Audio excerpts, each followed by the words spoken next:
شروع اللہ کا نام لے کر جو بڑا مہربان نہایت رحم والا ہے۔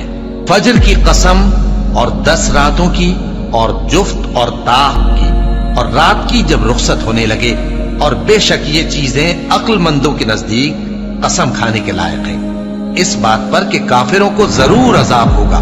کیا تم نے نہیں دیکھا کہ تمہارے پروردگار نے قوم عاد کے ساتھ کیا کیا، جو ارم کہلاتے تھے، دراز قد مانند ستونوں کے، کہ تمام ملک میں ایسے پیدا نہیں ہوئے تھے؟ اور سمود کے ساتھ کیا کیا، جو وادی قرا میں چٹانیں تراشتے تھے؟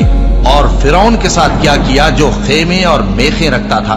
یہ لوگ ملکوں میں سرکش ہو رہے تھے، بس ان میں بہت سی خرابیاں کرتے تھے، تو تمہارے پروردگار نے ان پر عذاب کا کوڑا برسا دیا۔